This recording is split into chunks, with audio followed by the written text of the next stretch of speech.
Bonjour, bonsoir à tous et bienvenue sur le podcast de QI Basket. Je suis ravi de vous retrouver pour un petit épisode consacré à la draft 2020, qui arrive bientôt. Ce sera le 18 novembre, si je ne dis pas de bêtises. Alors, je vais vous présenter vite fait qui sont les gens qui sont présents ce soir, parce que évidemment, c'est un spécial draft. Donc, on a été obligé de prendre de l'artillerie lourde pour nous accompagner, puisqu'on n'est pas des spécialistes, on va pas se mentir. Donc, on a Nico Scouting d'Envergure qui est là. Merci Nico et bonsoir. Bonsoir tout le monde. Alors, on a Cam et Easy qui sont là aussi, les petits habitués. Messieurs, bonjour, bonsoir plutôt. Salut, salut. Bonsoir. Et on a Julien de QI Basket de la rédaction qui est là aussi en tant que fan des Timberwolves. Je le dis pas trop fort, hein, par respect pour sa famille. Qui est venu aussi défendre son steak évidemment, puisque son équipe pourra choisir en premier. Bonsoir, Julien. Bonsoir à tous. Voilà. Alors, contexte un petit peu particulier cette année, évidemment le Covid-19 qui a flingué un peu toute la saison NCAA. On n'a pas eu de March Madness, donc on a une draft déjà sur laquelle il y avait beaucoup d'incertitudes au niveau de pas mal de prospects. Une draft qui n'a pas déchaîné non plus les passions non plus au niveau des prospects, donc il n'y avait pas une grosse superstar qui était hyper ciblée. Et en plus de ça, on n'a pas eu l'occasion de les voir dans des situations un peu extrêmes, sous tension, qui représentent finalement relativement bien la NBA, mais on va quand même essayer de faire un petit peu le tri. Donc on va vous présenter le top 10 aujourd'hui. Donc je vais simplement annoncer les équipes lors de pick. On aura une présentation du prospect de Nico, d'Envergure, donc je le rappelle. Et ensuite on aura des réactions diverses et variées, comme d'habitude. On terminera par notre petit chouchou de cette draft. Chacun donnera son petit avis. Et puis on vous laissera avec tout ça attendre jusqu'au 18 novembre et vous régaler du contenu offert par Envergure qui est extrêmement riche au niveau de la draft si jamais vous voulez vous renseigner, puisque évidemment il n'y a pas que le top 10 dans la vie, hein, soyons clairs. On va commencer tout de suite avec le pick numéro 1 et donc les Minnesota Timberwolves qui vont nous choisir. Nico, Anthony Edwards. pourquoi? Alors, ça peut prêter à débat puisque cette année, comme tu l'as dit, il n'y a pas de gros talent qui se détache. Pour être clair, il n'y a pas de Zion Williamson. Et donc, Anthony Edwards, c'est un poste 2. Pour vous donner l'image, c'est un petit tracteur. C'est vraiment puissance. Le rapport vitesse-puissance, il est exceptionnel. Il a un haut plafond, mais il a aussi un bas plancher. Donc, c'est le joueur le plus talentueux, on va dire, de ce qu'on a vu cette année. Et il y a quand même quelques points d'interrogation. En tout cas, pour les points positifs, c'est un scoreur. Il a du talent. Il a le potentiel pour être une star. Un excellent finisseur. Il a quand même 7 pieds. Alors là, j'ai oublié en centimètres. 7 pieds de wingspan, d'envergure. Donc ça doit nous faire du 2,10 m, quelque chose comme ça pour un. Ok. Voilà, pour un joueur qui fait un 93, c'est plutôt pas mal. Donc je vous l'ai dit, physiquement, le petit buffle. Au niveau du shoot, il a un type de jeu assez hardenesque, donc faut aimer. Il est capable de créer pour lui-même, plus que pour les autres. Les step back, les step side, les pull-up en transi, tout ça, il adore. Très peu de catch and shoot. Très bon sur transition. En défense, il est en mode aléatoire. Donc ça ira bien pour Minnesota. Et fort. Ah, tout de suite à balles réelles, c'est comme ça. On a eu le droit à quelques bribes de bonne défense, mais c'est quand il veut. En termes d'implication, c'est pas top. Donc c'est avant tout un joueur d'isolation, avec les armes et le potentiel pour être efficace sur le pick and roll, mais pour l'instant, il ne nous l'a pas encore montré. D'accord. Julien, à tout seigneur, tout honneur. Pour toi, Anthony Edwards, c'est le choix de la raison? Ouais, je rejoins Nico sur le sujet. C'est le choix qui a été fait par les comptes FR. Alors, très honnêtement, on était à 50-50 sur la Melo Ball et sur Anthony Edwards. Ça a été compliqué de départager entre les deux. Moi, j'étais plutôt favorable à Anthony Edwards pour les points qu'évoquait Nico sur les qualités du joueur. Gros potentiel athlétique, peut contribuer tout de suite au niveau du scoring. En termes de fit, je pense que c'est légèrement mieux quand même que la Melo Ball, qui va être un gros porteur de balle. On parlera de lui un petit peu plus tard, mais à côté de D'Angelo Russell, je suis pas sûr que le fit soit vraiment meilleur que celui de Edwards. D'autant plus ces derniers jours avec les problèmes que connaît notre cher ami Malik Beasley, qui risque de peut-être même pas retrouver les parquets NBA s'il continue sur cette voie-là. Donc, il a pointé son arme sur un enfant, on peut plus rigoler. Là, ouais, voilà. En tout cas, il est en grande forme. Il est en grande forme. Donc bon, on va voir ce qui va se passer avec ce garçon, mais forcément, ça valide un petit peu plus le pick Edwards pour Mini. Je pense que le potentiel est clairement là. Évidemment, le contexte, bon, on a entendu quelques comparaisons ici et là avec Wiggins sur le plan mental, sur le plan de l'implication. Forcément, ça fait un peu flipper pour un fan des Wolves. Mais de toute façon, la draft, c'est comme ça. Il faut choisir au talent sur les premiers choix. Donc, on va partir sur Edwards, en tout cas de mon côté aussi, avec l'espoir qu'on va le cadrer comme il faut, qu'on va lui donner le projet qu'il faut entre les mains aussi pour lui, voilà, pour le mettre dans de bonnes conditions, pour lui le faire s'impliquer sur le côté défensif notamment, puisque avec les qualités athlétiques qu'il a, pareil, contrairement à la Melo Ball qui est physiquement quand même plus limité à la base malgré une envergure assez sympa, ce serait quand même dommage de passer à côté d'un potentiel défensif aussi. Donc encore une fois, là où je suis un peu rassuré entre guillemets, c'est que c'est aussi dépendant de la franchise et de la capacité à exploiter le potentiel du joueur au maximum. Donc la franchise aura, dans tous les cas, si on le sélectionne, aura sa carte à jouer pour en faire vraiment quelque chose d'intéressant des deux côtés du terrain. Donc je suis aussi sur le choix Edwards. Ok, je te mets 2 questions en plus. Minnesota, c'est pas tellement une équipe de transition, sauf si je dis des bêtises. Il me semble pas. On va remarquer que c'est particulièrement leur spécialité. Et la deuxième, c'est que si en défense on est sur du oui mais non, est-ce que ça va pas poser un problème avec D'Angelo qui est aussi devant? Alors sur ta première question, avec Ryan Saunders, c'est notamment depuis les trades qui ont été effectués à la deadline, on va clairement vers un jeu qui s'est accéléré de manière crescendo, même exponentielle depuis quelques mois à Mini. Donc on joue beaucoup plus la transition, on joue beaucoup plus vite que ce que ça pouvait être le cas évidemment sous Thibodeau. Donc au niveau du profil de ce côté-là, je suis pas inquiet à ce niveau-là offensivement en tout cas. Pas niveau partage de la gonfle et niveau vitesse du jeu, je suis pas inquiet. On voit que Sanders et Rosas veulent mettre en place. Rosas était à Houston. Sanders veut mettre en place un jeu rapide aussi. Il l'a fait dès l'année dernière avec un roster qui n'était pas du tout adapté. Mais il a de suite voulu mettre cette philosophie en place en sachant que les hommes allaient changer, mais avec du shoot, alors même si Edwards n'est pas un très très bon shooter de loin pour le moment, mais ça se travaille aussi. Mais en tout cas, ça va jouer vite, a priori sous Sanders, donc ça c'est pas un problème pour moi sur Edwards. Après sur le côté défensif clairement, mais de toute façon le côté défensif à Minnesota, ça sera pas moins une inquiétude après la draft qu'avant, clairement. Qu'on prenne la Melo Ball, qu'on prenne Anthony Edwards, ce sera les mêmes questionnements sur la défense sur le back court. Même avec un Malik Beasley, c'est pas non plus une assurance tout risque de ce côté-là. Donc j'ai envie de dire, bah oui, avec un pick 1, tu prends le talent, et puis sur la défense, quel que soit le choix, de toute façon, ça réglera pas nos problèmes. Okay. À mon avis, en tout cas, Edwards a un peu plus de potentiel de ce côté-là. Peut-être que je me trompe complètement. Nico le saura mieux que moi, en tout cas, déjà dès maintenant. Mais pour moi, il y a quand même plus de potentiel, ne serait-ce que par les qualités athlétiques. Ok, Cam, pour toi, l'apport en scoring d'Edwards pour les Timberwolves, c'est important? C'est important parce que là, à l'instant T, cette équipe-là, elle n'est pas partie pour bien défendre. Tu as quand même un très beau duo de porte de saloon au poste de meneur et au poste de pivot. Après,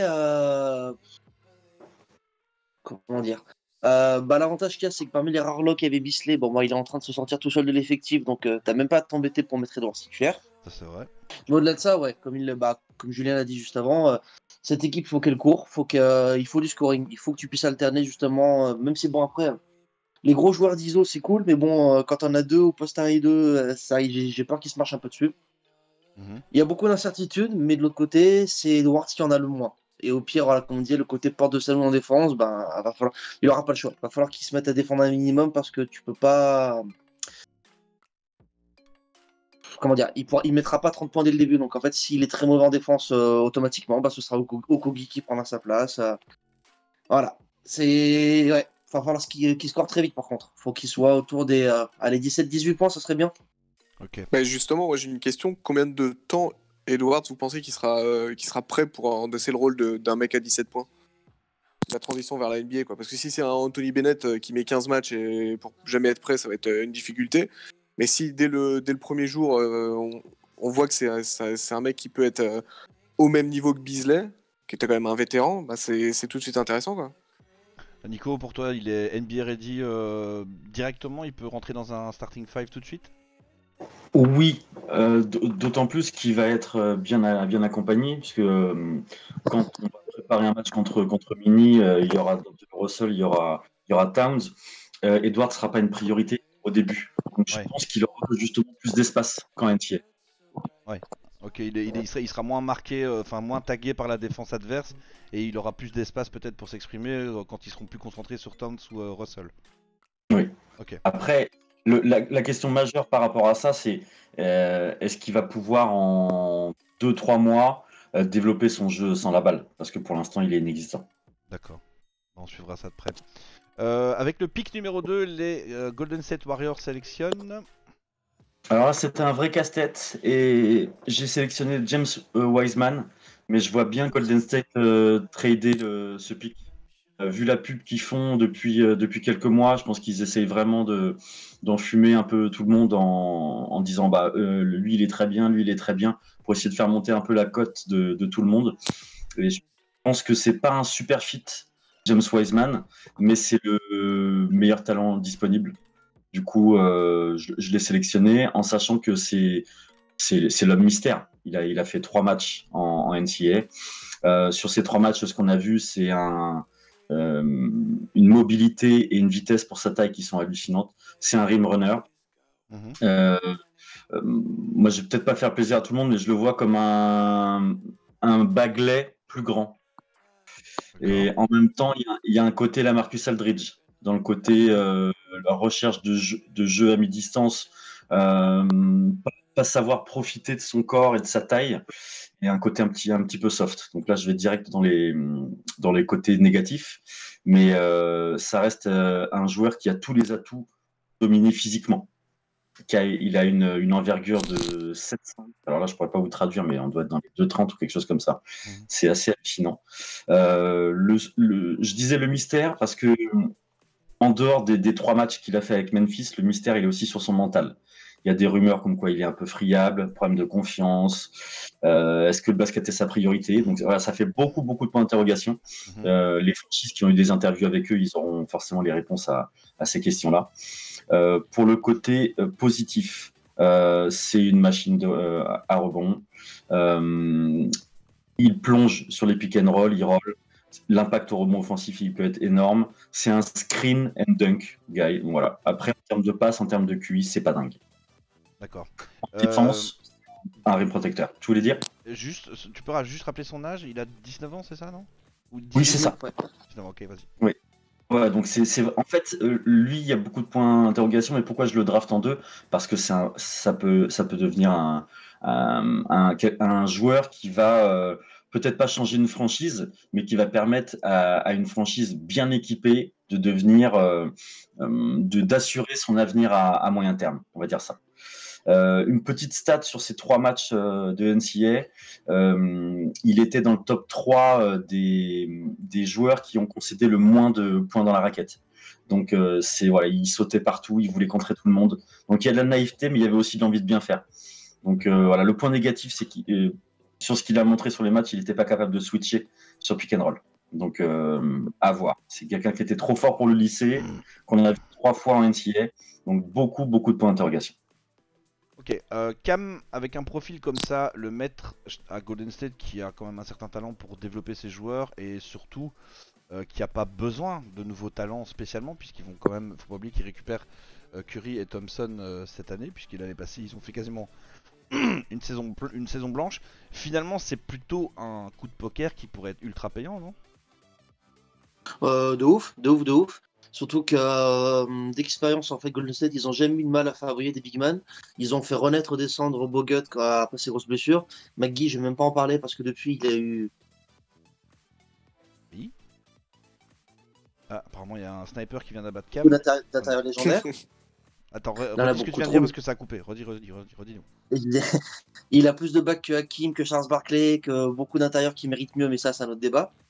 Bref, au-delà de ça, en fait, Wiseman, en fait, comme il l'a dit, il a un bon shoot. Il a vraiment un bon shoot, que ce soit à 3 points au mid-range. Et tout simplement, en fait, il aura pas beaucoup la gonfle. Parce qu'entre Curry et Thompson, Green, je sais pas comment il va revenir, mais s'il est en forme, ce sera toujours le troisième initiateur. Mhm. Ce qu'il faut, voilà. Par contre, ce qui est. Et ça a été très bien résumé avant moi, va falloir qu'il devienne méchant et que la naïveté, elle s'efface très vite. Il n'a pas eu le temps NCAA pour bosser tout ça, parce que c'est justement le côté bien gérer l'agressivité, pas faire de fautes stupides et pas se faire marcher dessus. Ouais. Après, physiquement, des 7-footers comme ça, il y en a plein. Comment dire, il a un bon physique, il avait un physique de monstre en NCAA, en NBA, c'est une norme, on va dire. À voir. Mais par contre, ce qui est sûr, c'est que moi, en tout cas, je le vois. Je pense qu'il aura des grosses minutes, parce que derrière lui, il n'y a pas d'autre solution à l'intérieur. Et de toute façon, en fait, comme tu l'as dit, il n'y a aucun risque qui est pris. Si ça ne le fait pas, ils le traderont l'an prochain, un truc comme ça, contre un vétéran, etc. Mais dans tous les cas, Golden State est gagnant. Si d'ici là, il ne le trade pas. Mais ça me débat.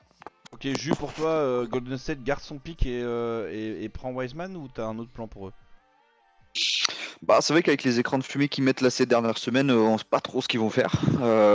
Descendre, pourquoi pas à la draft, ça peut être intéressant. Mais moi, je reste quand même convaincu que Wiseman, ça peut être un bon choix pour eux. Finalement, c'est le seul poste où ils vont avoir un vrai besoin. Alors, avoir Kevin Looney, s'il revient et si Golden State peut compter dessus, ce qui a semblé être un peu le cas, être un peu les mots de Steve Kerr. Mais ça me paraît être un bon choix pour eux. C'est pour tout ce qui vient d'être dit. À juste titre, je pense, par Nico et Cam, sur le profil, sur ce qu'il peut apporter. Je veux dire, ça ferait quand même un 5 qui serait, à mon sens, assez équilibré. Si tu as un Steph Curry, un Clay, un Wiggins, un Green qui peut porter la balle à côté de lui, en plus en chien défensif, une raquette Green-Wiseman, je trouve que c'est quand même pas mal. Green qui est capable de s'écarter un petit peu, alors pas forcément pour shooter, mais surtout pour faire un peu de playmaking.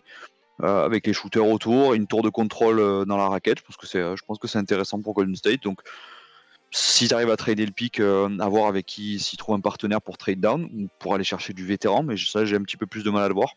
S'ils gardent le pick, pour moi Wiseman c'est la meilleure cible. Ok, Easy, un joueur de 19 ans dont on dit que sa priorité numéro 1 c'est pas tout à fait le basket, est-ce que tu trouves ça vraiment inquiétant ou tu dis que c'est plutôt lié à l'âge? Non, je me dirais que c'est l'âge, mais après je me dis que tomber à Golden State, ce serait peut-être ce qui pourrait lui arriver de mieux.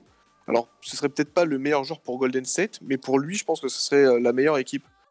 Justement, par rapport à son côté mental, que le basket, si c'est pas sa priorité ou quoi, Golden State, c'est un peu une famille. Et puis Steve Kerr, même si je suis pas fan du coach, je reconnais que l'humain, il est assez exceptionnel. Il a ce rôle de deuxième paire.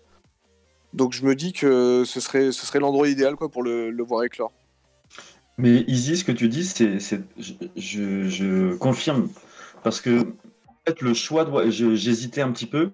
Et justement, je me suis mis un peu dans la peau du gamin. Et en fait, c'est effectivement le meilleur endroit pour lui, dans ses, on va dire, le top 5 picks, de pouvoir éclore. Donc, c'est à la fois un bon fit, je pense, pour Golden State par rapport à la Melo Ball. Parce que on peut clairement se poser la question de la complémentarité entre Curry, Thompson et Lamelo, alors que pour Wiseman, il semble qu'il y ait quand même un trou à combler, et ça pourrait être un bon fit. Et puis pour ceux qui auraient des doutes sur son mental, je vous rappelle que dans les pivots, le mec qui va lui apprendre le métier, c'est Draymond Green. Voilà, vous en faites ce que vous voulez, mais à mon avis, je crois qu'il n'est pas à l'heure à l'entraînement, ça arrivera qu'une fois. Voilà. Pour le pick numéro 3, les Charlotte Hornets vont nous sélectionner Lamelo, la France Ball, parce qu'il faut le savoir, le mid-name de Lamelo, c'est la France. Voilà, quand même. Ça méritait d'être dit. Donc voilà, j'ai Lamelo, le plus gros talent disponible. Alors, beaucoup, si ce n'est tout le monde, le connaît.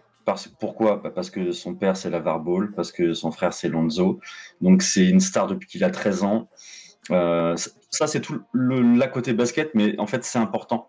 C'est aussi pour ça que je vais en parler. Par exemple, il a plus de followers que 90% des joueurs NBA actuels. Donc avec un parcours ultra bizarre.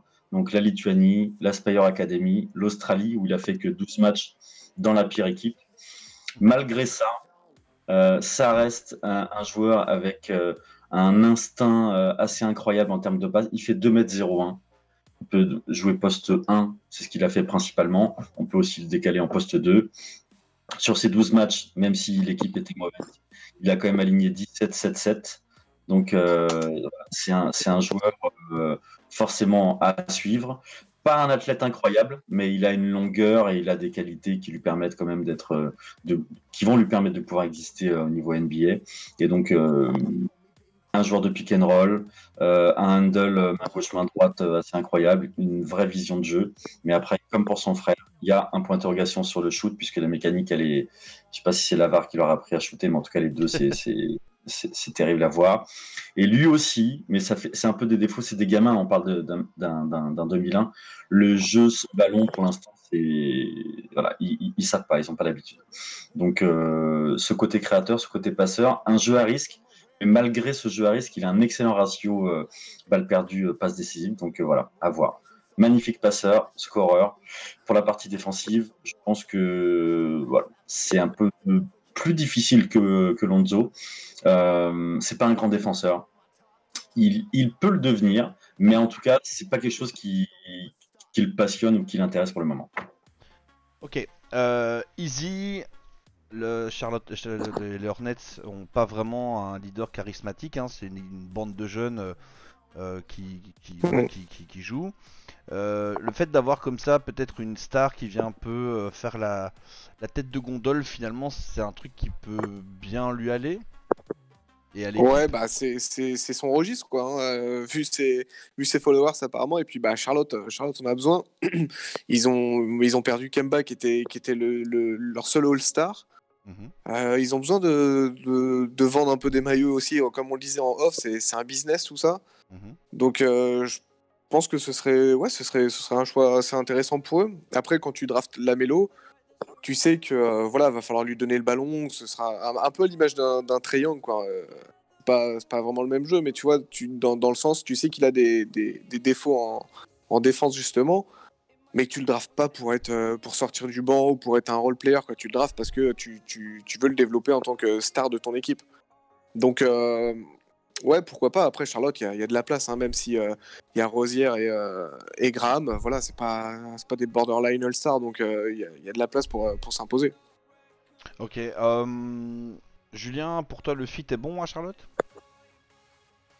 Ouais, c'est ce qu'il disait, c'est ce qui était dit juste avant par Izzy. Il y a déjà Graham et Rozier, donc il y a déjà un petit peu plus de monde sur les lignes arrière que dans une raquette qui est quand même nettement plus légère. Donc c'est vrai que moi j'ai sur les comptes FR, sur la mock draft qu'on est en train de faire, le compte FR de Charlotte a drafté Okongwu, si je dis pas de bêtises, pour étoffer la raquette, ce que je trouve pas complètement insensé, même si c'est Nico me corrigera s'il pense le contraire, mais ça semble quand même être un reach pour Okongwu de rentrer dans le top 3.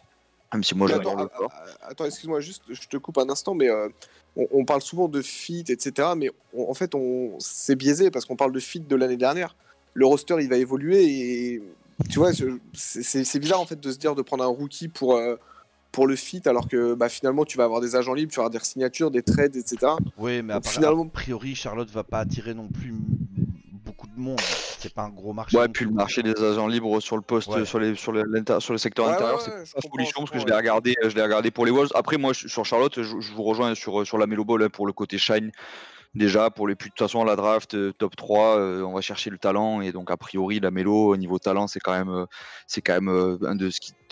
un des meilleurs sur cette draft-là. Donc, moi, ça me déplaît pas du tout de voir la Melo tomber en 3 à Charlotte.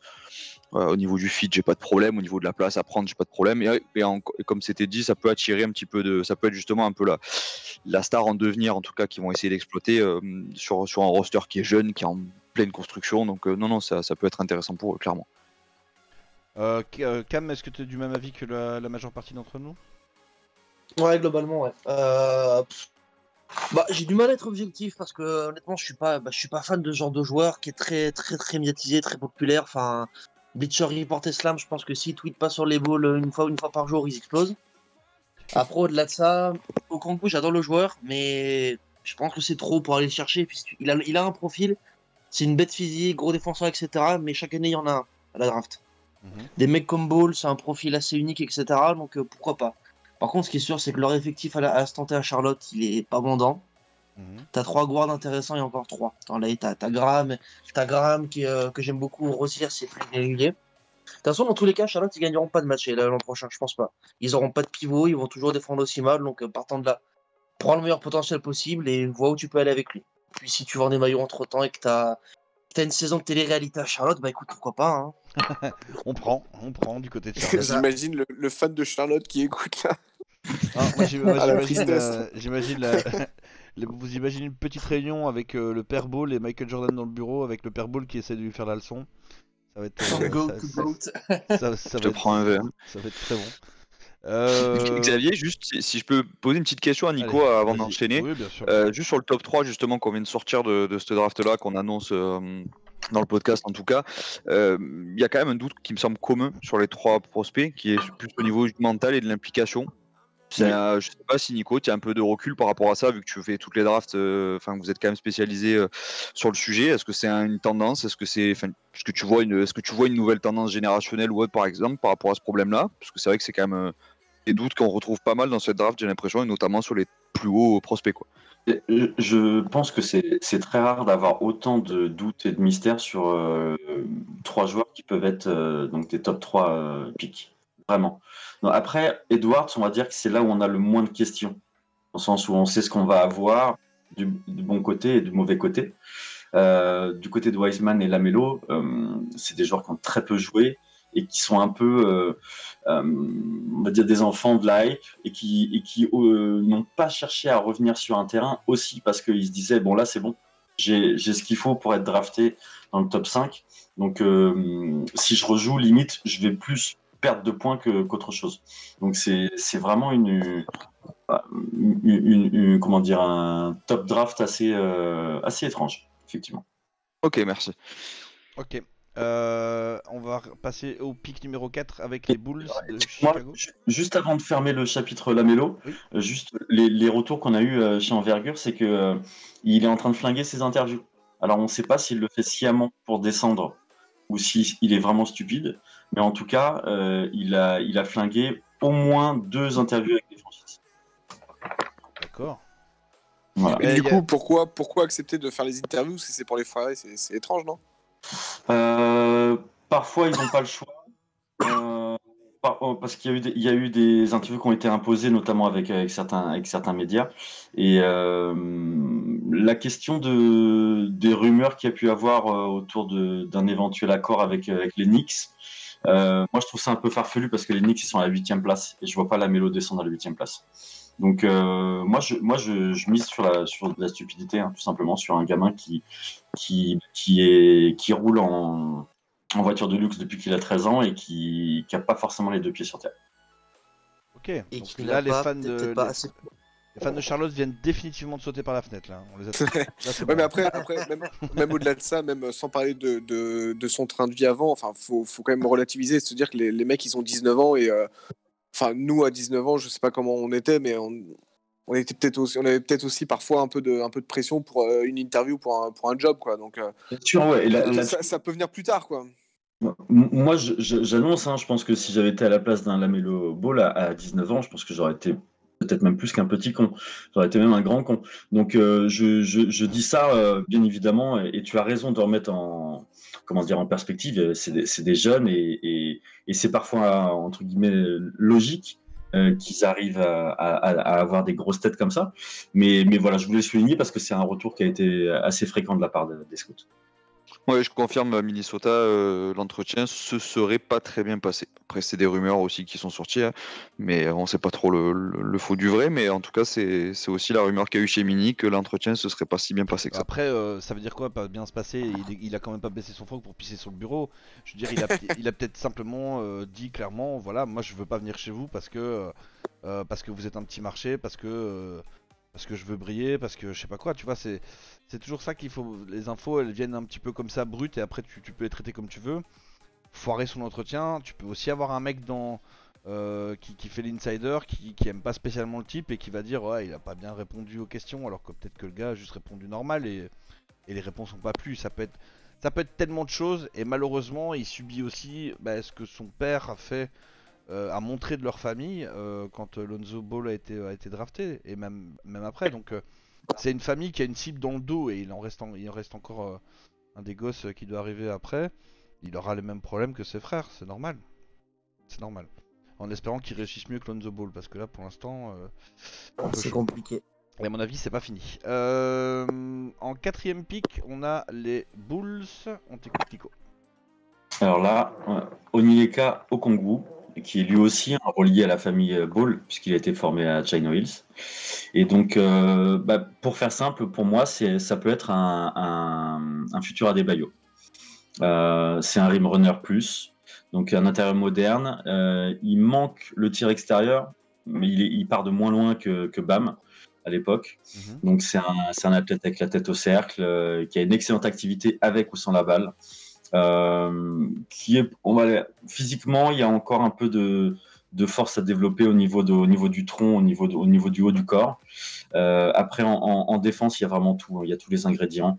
La protection de cercle, la capacité de switcher, de défendre sur des postes 3, 4, 5 en NCA. Dans ce qu'en NBA sera plus 4, 5. Il a un pourcentage de contre qui est assez hallucinant parce que sur les actions où il était dans la raquette, c'est 10% de contre. Donc c'est un joueur intelligent, bon screener avec un bon toucher. Le côté passeur est plutôt à développer. La mécanique de shoot, elle est pas dingue, mais pour un joueur de sa taille, elle est plutôt pas mal. Donc du coup, il y a eu très peu de pick and pop pour le moment. Ça viendra. La gestion au lancer franc, elle est très propre. Donc ce qui me fait dire que voilà, il a tout s'il tombe entre de bonnes mains. Je ne sais pas si ça sera le cas à Chicago pour se développer.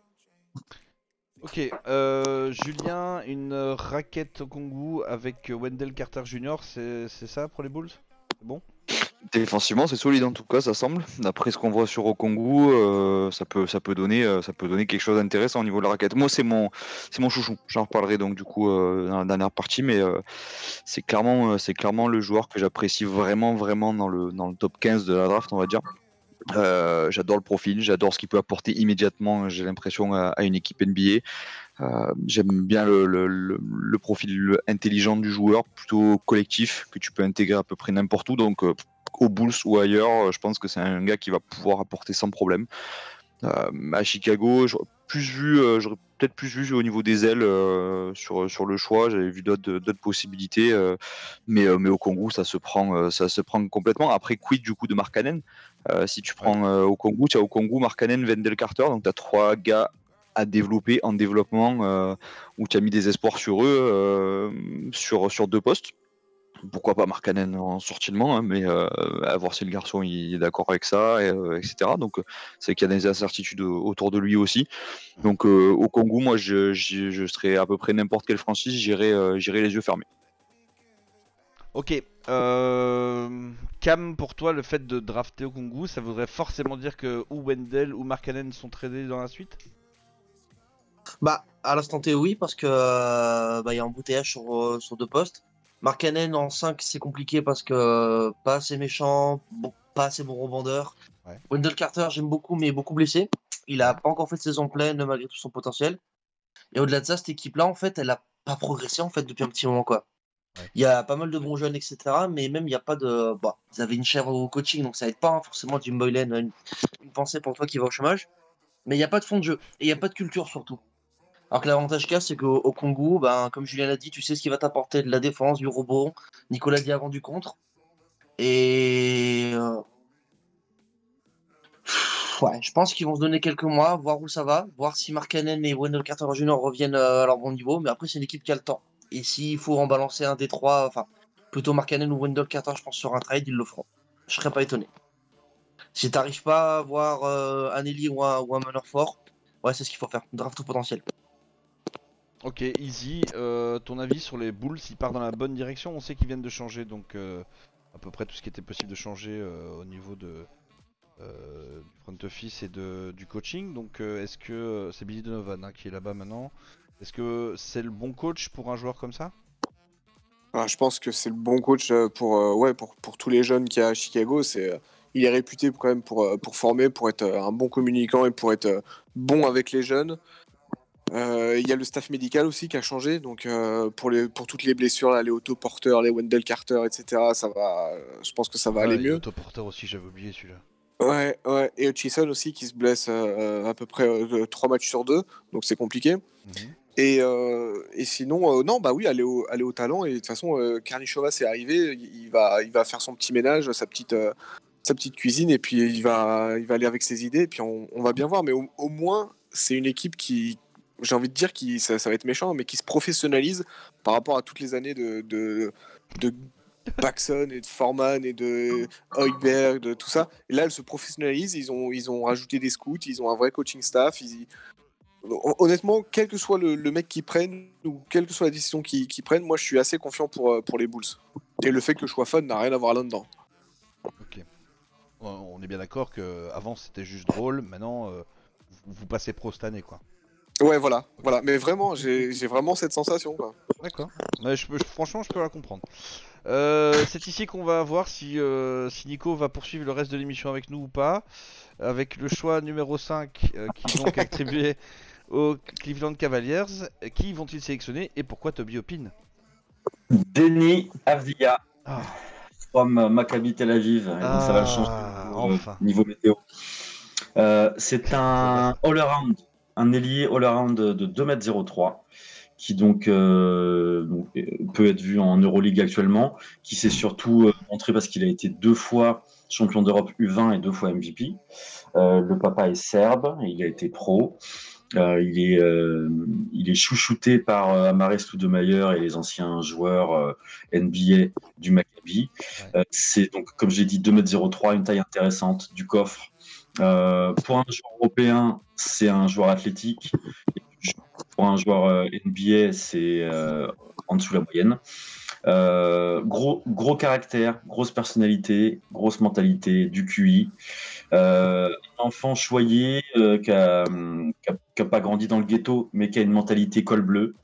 Il a en plus, on l'a vu avec 3 rôles différents. On l'a vu superstar en équipe de jeunes, on l'a vu bench player en Euroleague, et on l'a vu joueur très important pendant les playoffs israéliens, puisque post-Covid, il y avait quand même pas mal d'Américains qui n'étaient pas revenus, et il a eu un rôle très important. Il a été élu MVP des playoffs, mais c'était plus, je pense, pour le faire mousser auprès des scouts NBA qu'autre chose. Amaré Stoudemire le méritait plus, ça c'est pour la petite anecdote. Sinon, sur le jeu, il peut tirer, il peut passer, il peut dribbler. Il peut tout faire, mais il n'a pas de très gros points forts. Donc c'est là où on l'attend, parce que moi j'ai tendance à dire que si tu n'as pas un gros point fort, tu peux pas réussir en NBA.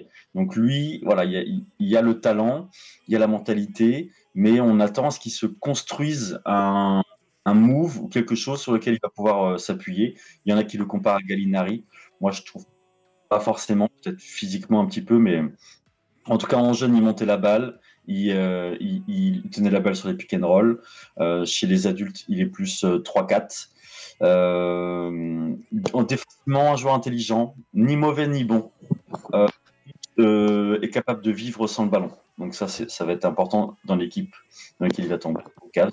Ça c'est clair. Il peut switcher sur les pics. Donc voilà un petit peu le profil du premier Européen drafté du coup.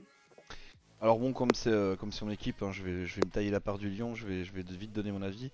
Moi j'aime beaucoup le joueur, c'est mon petit chouchou de cette draft-ci.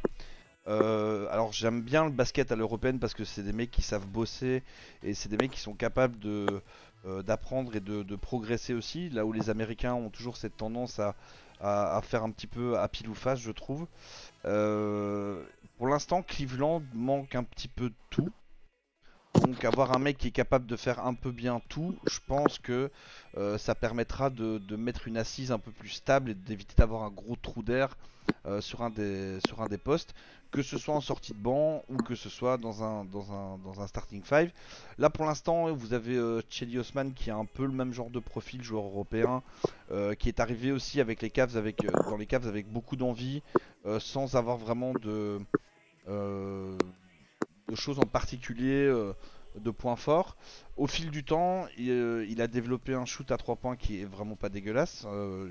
On a quand même des bons formateurs pour ça du côté de Cleveland. Il est devenu capable de bien défendre aussi. Donc ici, j'ai l'impression qu'on draft un petit peu son petit frère. Et du coup, ça me pose absolument pas problème. Je pense que ça pourrait faire une bonne rotation dans un premier temps et voir si à la longue on n'a pas de quoi suppléer à Cedi Osman et de savoir ce qu'on fait avec Cedi Osman derrière. Est-ce qu'on le trade, est-ce que pas. Donc ça c'est à voir derrière comment ça peut se passer, mais je pense que dans cette zone-là, vu les pics qui risquent de tomber, c'est probablement le meilleur rapport qualité-prix qu'on puisse trouver sur le marché. Cam, quel est ton avis sur le fit entre Cleveland et Monsieur Avdija? Avdia ou Avdira, comment ça se prononce du Je coup? sais pas, moi j'ai entendu Comme c'est Avdira. simple, c'est Avdia. Avdia, voilà. Merci bien. On a même des linguistes ce soir. Bah, c'est terrible, ils non, savent bon. tout en envergure, c'est une folie. Ah non mais je vois ça. Numéro du loto s'il vous plaît. Non, plus sérieusement, comme tu l'as dit, il a pas de gros points forts, c'est pas un gros shooter, etc. Mais il a beaucoup de bons points. Il sait faire beaucoup de choses déjà pour un jeune de son âge, et comme tu l'as dit, en fait, il est hyper jeune. C'est vraiment, 19 ans. c'est un des bébés, de cette draft. Après, moi, le seul point d'inquiétude que j'ai avec lui, c'est son premier pas. Ok. Parce que en Euroleague actuellement, il faisait beaucoup de catch and shoot, de catch and shoot. En fait, comment dire, il y avait pas beaucoup d'ISO quoi. Et bon, j'aime beaucoup l'Euroleague, mais physiquement, c'est pas les mêmes bêtes que en NBA. Et comment dire, on le compare beaucoup à Doncic, mais Doncic, il avait cette capacité, et il l'a eu au jour 1 en NBA d'éliminer son mec sur un dribble, sur son premier pas qui justement est vraiment bon, etc. Malgré un physique limité. Avdia, je sais pas s'il va l'avoir. Mais je pense Par que contre, c'est de une l'autre côté, comparer les deux. Hein. Je suis désolé de te oui, couper. oui, complètement. C'est en Euroleague, Doncic, il jouait vraiment meneur, il était créateur. Lui, en Euroleague, il n'est pas du tout créateur. Hein. Il est vraiment dans la position de poser des écrans, relayer, se mettre dans un coin pour attendre qu'on lui donne la balle. Donc, c'est vraiment deux profils très différents. Ah oui, non, complètement. Après, voilà, c'est les médias américains qui, je pense que ça a été dit et redit, mais ils se sont enfin rendus compte qu'en Europe, il y avait du talent, sauf que du coup, ils font toujours des amalgames monstrueux. Mais bref. Au-delà de ça, il va avoir le temps à Cleveland. Je pense que vraiment, l'équipe, là, à l'instant T, tu as quand même un bon noyau de jeunes, Garland, Sexton, Porter Steph Junior. l'a dit avant, Sidi Osman, etc. Il aura le temps. Bon, le coaching, moi, enfin, tu demandes à un fan de Memphis de parler de Bickerstaff, ça va être compliqué, mais il aura le temps. Et surtout, il aura les clés du camion, je pense. Après, surtout, ce qu'il n'a pas par rapport à tous les autres qui sont draftés au-dessus, c'est le leadership. C'est un gros bosseur. Je pense qu'il va vouloir envie de tirer son effectif vers le haut parce qu'il a de l'expérience. C'est vraiment un bon fit. Et ça serait une grosse connerie de passer à côté. Ok, Julien, donc on a entendu plein de choses, on sait que le gars a déjà joué en Euroleague, donc mine de rien il a quand même déjà une expérience des matchs sous pression, hein, ça c'est toujours bon à prendre. Est-ce que pour toi le fit à Cleveland il est là, ou est-ce qu'il devrait peut-être aller vers Isaac Okoro qu'on n'a pas encore cité pour l'instant? Bon, pas grand chose à ajouter par rapport à ce qui a été dit avant. Je pense que le fit est meilleur qu'Okoro à Cleveland justement pour toutes ces raisons-là, notamment au niveau du profil mental du joueur, sur le côté expérimenté au niveau professionnel. J'ai vu notamment sur Envergure qu'il y avait juste un petit doute sur le fait justement que ce soit un très très gros caractère, et est-ce qu'il serait super bien adapté à un noyau de jeunes justement autour de lui. Il n'y a pas que des jeunes à Cleveland, hein.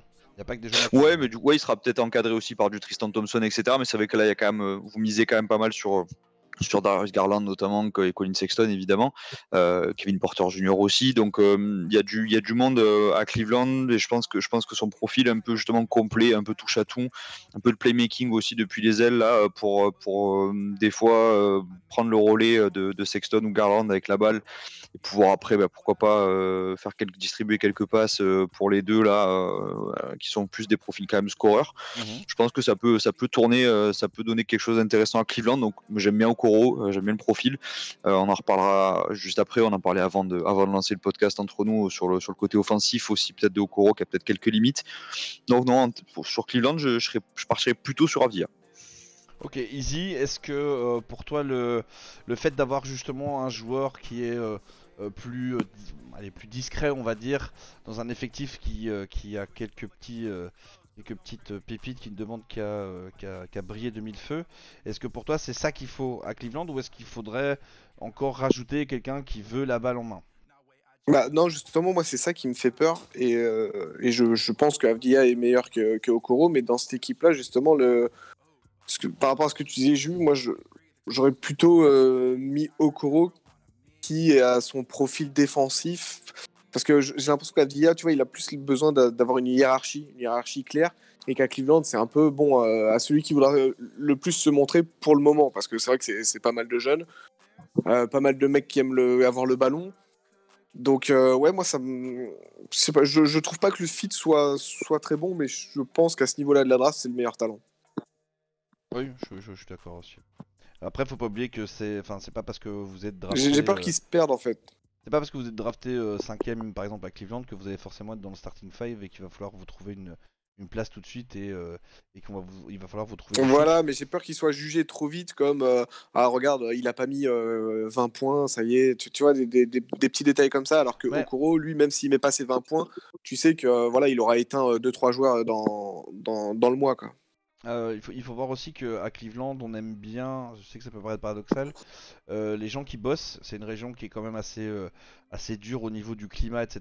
Et notamment au niveau de l'industrie, chômage, etc. Donc c'est au niveau du public, je pense qu'avoir un mec comme ça qui est plutôt discret et plutôt un taffeur, c'est pas pour rien que Sidi Osman est un des chouchous du public à Cleveland. C'est parce que il a ce côté, voilà, il n'y a rien qui est gagné, il faut qu'on mérite tout ce qu'on a et il a un peu ce même genre de profil. Donc moi j'aime bien déjà peut-être dans l'attitude et le background. Il a déjà quelque chose qui pour moi peut fitter ne fût-ce que sur son environnement global. Tu penses toi que c'est Avdia qui va tirer les autres vers le haut plutôt que le Non, contraire en fait? non, je pense que c'est pas qu'il va tirer vers les autres vers le haut, c'est que ce qui est sûr, c'est qu'il va pas créer un nouveau trou d'air quelque part dans l'effectif. Moi, c'est surtout ça le truc. Moi, je trouve que Cleveland ne peut plus se permettre d'avoir un mec qui a un bon point, mais qui a derrière une énorme tare. Le fait qu'ici soit un peu all around, je me dis que tu as déjà une base de travail qui est très sympathique. Après, c'est au development player de les faire monter, de lui trouver, pourquoi pas en faire un spot-up shooter, j'en sais rien, un truc du style. Voilà, il faudra voir comment. Faudra voir. Il a des vétérans qui seront là. Il y a quand même toujours Kevin Love. Il y aura Thompson, Drummond, ça on sait pas exactement comment ça va se passer. Tu as même un Mathieu Delavedova aussi qui est là. Donc voilà, il aura des gens pour pouvoir se développer et pour pouvoir prendre de l'exemple. Et moi je pense que ça reste le meilleur fit effectivement pour Cleveland. Alors, on va passer au choix numéro 6, les Atlanta Hawks. Eh bien, c'est le buffle d'Atlanta qui retourne chez lui, Isaac Okoro. Donc, pour ceux qui ne connaissent pas, Isaac Okoro, c'est Butler 2.0 avec les épaules de Jay Crowder. C'est un gros défenseur qui peut exister sans le ballon, qui est puissant, qui a une belle lecture. Mentalement, c'est quelqu'un qui est très mature, un taiseux, quelqu'un qui parle pas beaucoup. Pour ceux qui suivent un peu la NCAA, Bruce Pearl, qui était son coach à Auburn, c'est pas forcément un tendre, c'est pas quelqu'un qui est connu pour faire jouer les jeunes. Et les freshmen, les premières années. Okoro, lui, pour sa première année, il a joué 31 minutes. Et donc 13 points, 4 bons, pas des stats dingues, mais là où il a le plus fait parler de lui, c'est qu'il s'est présenté match après match comme le meilleur défenseur de la draft. Ouais. Il va aller sur les grands, il peut switcher du poste 2 au poste 4, les petits postes 5. Il a moins d'une interception et d'un compte par match, mais en fait, il est dans la dissuasion, c'est assez énorme en fait, l'impact quand il est sur le terrain et quand il est sur le banc. Donc, par rapport au temps de jeu garanti, le fait qu'il soit drafté aussi haut, alors qu'il apporte de la défense qui n'est pas forcément quelque chose de recherché dans les 10 premiers pics, ça va dépendre du développement de son tir. Pour l'instant, la gestuelle est moche. Le shoot, c'est pas terrible. Par contre, c'est un très bon finisseur. Il s'ouvre le chemin à coup d'épaule. La transition NCAA vers NBA, je pense que vous avez juste à regarder ses cuisses. Si vous ne l'avez pas vu, c'est les plus beaux cuisseaux de la draft. Je pense qu'il n'y a pas trop de questions à se poser là-dessus. En plus, il a un très bon handle. Il peut driver des deux mains. Donc, il est. Voilà, pour moi, la stat qui résume un peu Okoro, c'est qu'il est à 2 passes décisives de moyenne, alors qu'il touche très très peu la balle. Donc, c'est un vrai passeur fonctionnel qui est à moins de 30% sur uniquement des tirs ouverts. Donc, pour l'instant, il y a vraiment ça à développer. Mais sur le reste, sur l'aspect vaillant, gros défenseur, qui joue pour les autres, qui peut exister sans la balle, c'est, je pense, une bonne pioche pour les Hawks. Ok. Julien, Atlanta a besoin de défense. Je crois que c'est plus ou moins clair. Pour toi, est-ce qu'un homme comme ça, en plein milieu d'une équipe, peut faire la différence en NBA? Ouais, clairement. Clairement, c'est intéressant pour Atlanta. Pareil, c'est dans le big board là que j'avais, dans la mock que j'ai préparé pour le podcast, il était en doublon avec Avdia sur Cleveland et Atlanta, donc vu que j'ai plutôt mis Avdia sur Cleveland, je mets Okoro chez les Hawks également. Je pense qu'il peut apporter tout de suite pour les qualités qui viennent d'être citées. De toute façon, Atlanta, il y a du besoin, hein, clairement, c'est une équipe qui a du talent, il y a des jeunes à développer. Donc faut ajouter, et clairement la défense ils en manquent, comme pas mal d'équipes finalement de bas de tableau en NBA, donc c'est un mec qui va a priori apporter tout de suite. Juste peut-être la petite question par rapport à Cam Reddish, même si c'est pas des profils qui sont vraiment identiques, même pas forcément similaires, mais en tout cas Cam Reddish, il y avait quelques qualités qui étaient un petit peu comparables, notamment sur le niveau défensif l'année dernière quand il a été drafté. Donc à voir un petit peu le projet de mener les deux, de développer les deux, comment les faire jouer potentiellement à terme peut-être ensemble aussi. Je connais sur deux postes 3 quoi. Mais Okoro clairement une bonne pioche, et c'est même étonnant qu'il puisse descendre jusque là parce que j'ai quand même pas mal de mocks où il sortait plus tôt que le 6e pick quoi. Donc oui, pour Atlanta ça serait une très bonne pioche je pense. Ouais. Cam, pour toi, c'est vraiment une aubaine, Okoro, à cet endroit-là pour Atlanta? Faut sauter dessus? Euh... Ah, on sent déjà que t'es Ouais, pas quand même, tu le prends. Tu le prends parce que t'as pas de défenseur dans cette équipe. Encore une fois, c'est des grandes portes ouvertes. Puis au-delà de ça, il y a toujours pas de hiérarchie en fait à Atlanta. Bon, Joris, si tu m'entends, je t'aime beaucoup, mais c'est compliqué de s'y retrouver dans votre effectif. Ils ont pas mal de forwards, mais dans le tas, il y en a peu qui sont lock. T'as Collins, mais 4, 5, Capella, qu'est-ce que t'en fais? Dans tous les cas, ce qui est sûr, c'est qu'il n'y a qu'un ballon, mais par contre, de l'autre côté, il y a des défenseurs dans cette équipe, il n'y en aura qu'un, c'est Okoro. Mhm. Et il a l'avantage que entre Trae Young et tous les autres scoreurs qui sont autour de lui, il fera pas chier. Il prendra le 3-4 en face. Je pense pas qu'il prendra le meilleur ball handler parce qu'il aura peut-être pas l'athlétisme pour tenir un poste 1. Mais il va apporter tout ce qu'on a dit avant, du hustle, des gros écrans, de l'impact, un peu de méchanceté parce que c'est une équipe qui est gentille actuellement Atlanta. Hein. Oui, c'est Ça vrai. donne pas de gifle, ça sourit, etc. Il serait peut-être temps en fait de. Enfin, on le sait tous ici, je pense, mais pour passer ce fameux stade de équipe rigolote qui fait des alley-oops et qui met des gros 3 points à équipe qui est sérieuse, ça passe par là. Ça passe par de la méchanceté. Et Okoro, il apportera ça. Et puis, entre guillemets, c'est un prospect, comme on l'a dit, il a peut-être pas de shoot, mais il a un handle qui est correct, il drive bien, au dunk, c'est très sérieux. Il y a du potentiel et ils ont le temps, encore une fois. D'ici 2 ou 3 ans, je suis très curieux de voir ce qu'il va donner. Et franchement, c'est une belle bête. Ok, ici pour toi, le fait que Okoro arrive dans un effectif comme Atlanta, ça peut entraîner tout le monde à défendre peut-être un peu mieux et avoir une équipe qui est un poil plus défensive, d'avoir un gros leader comme ça en défense? Ouais, j'espère, c'est le but après, hein, de toute façon, de voir que le copain, lui, il se met à quatre pattes pour défendre, ouais, tu as envie de faire pareil. Et lui, de toute façon, il aura sa place sur le terrain par sa défense. Là où ça va se batailler après entre les Hunter, les Reddish, etc. Les Werther aussi, qui étaient plutôt bons défensivement, mais j'ai l'impression qu'il s'est un peu perdu lui avec son adresse aussi. Mhm. Eux, ils devront prouver sur le même point, pendant que Okoro, bah, lui, défensivement, en fait, il n'y aura que lui. La seule question que j'ai à vous poser, c'est: pensez-vous vraiment que Atlanta va prendre le pick, ou plutôt se tourner vers un trade? Surtout Après, avec les holidays qui sont plus ou moins disponibles, même s'ils veulent un contender, c'est prenable, je pense. Et puis avec leur masse de jeu, tu peux attirer, bah, je sais pas, les Toki Oladipo d'Indiana, ou des trucs comme ça, tu vois. Enfin, je balance des noms un peu au hasard, mais tu peux chercher ce deux défenseurs et vétérans, tu vois. Ok. Mhm. Moi, j'ai pas l'impression qu'Atlanta a de quoi faire rêver là tout de suite pour faire venir des joueurs à part des joueurs qui ont besoin de fric. Euh, Mhm. Ça me paraît un peu compliqué de faire ça. Pour toi, Nico, Atlanta va essayer de changer son pick ou ils vont drafter pour accompagner Trae Young? On sait que le gars commence à s'impatienter déjà un petit peu. Hein.